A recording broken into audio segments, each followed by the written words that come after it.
House of Commons about an hour ago. Julian Metcalfe is the founder of Pret and the boss of ITSU. He is furious at the new restrictions on our lives. The repercussions of this 6 months is going to be devastating to so many people, to local councils, to industry, to people all over our country. Just devastating. We've just not begun to touch the seriousness of this. But why? Can you explain what difference it will make for a company like yours? Because, of course, we know people will still be able to go out to restaurants and go shopping and go to work. Look, I'm not talking to you as a restaurateur. Yes, of course, people in the hospitality industry, people who work in hotels, in restaurants, and in takeaways and in coffee shops, they're devastated. A great many are closing down. We're losing thousands upon thousands of jobs here. But that's just only a small part of this. How long can this continue, this vague work from home? You don't go on public transport. Meanwhile, the industries which keep our country going, they're all expected to go to work, our hospitals and everyone in them. What happens to the thousands of people who look after and maintain shopping centres? This is the ramifications of this are just enormous. But for you, I mean, you're able to speak, you're able to decide what you need to do for your company. What difference will it make? Oh, we'll end up probably, unless we get some clarity from the government, we'll end up having to keep many. I hate to think how many people will end up being made redundant. I mean, it's heartbreaking. But it's not just us. It's thousands, hundreds of thousands of hospitality businesses. Okay. And the knock-on effects of the people who look after them and service them and bring them food and clean them, and it's hundreds of thousands, millions of jobs. What, you think millions of jobs will go in hospitality? Unless we get, that already, goodness knows, no one knows how many have gone. But the hospitality business is only one part.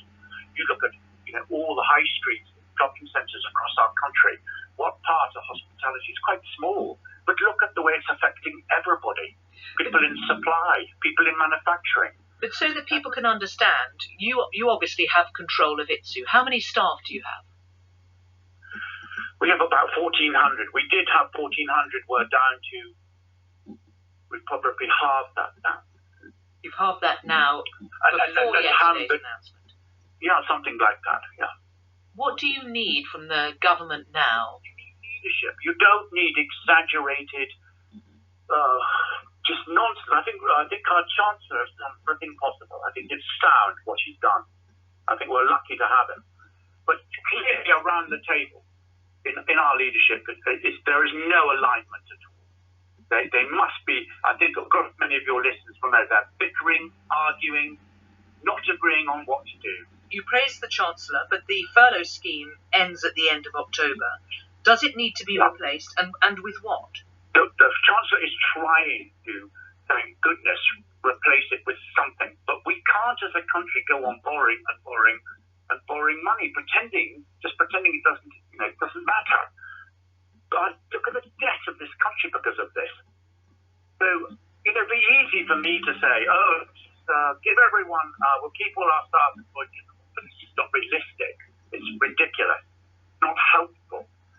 Running a business involves many different responsibilities to your people, to the public, to your customers, to your sales. It's not just what's right for one hospitality business. Of course, we'd love furlough to continue, but it can't. What we need is the government, particularly our Prime Minister, this man sitting down with his Union Jack, talking utter nonsense. That's where we need leadership. What would you have the Prime Minister do when those, perhaps in the health service, are saying, look, we can't cope if there's a big pickup in hospitalisations and deaths? If there is, what I'd advise the Prime Minister to do is, number one, get aligned with his team. All your listeners would expect our leaders to be aligned, to share information and behave in a responsible way. That's why we elect them as civil servants. But to turn to an entire nation and say, stay at home for 6 months, and then to spout off some Churchillian nonsense about we'll make it through, it's terribly unhelpful to this country. Speak to people in the local councils, devoid of income.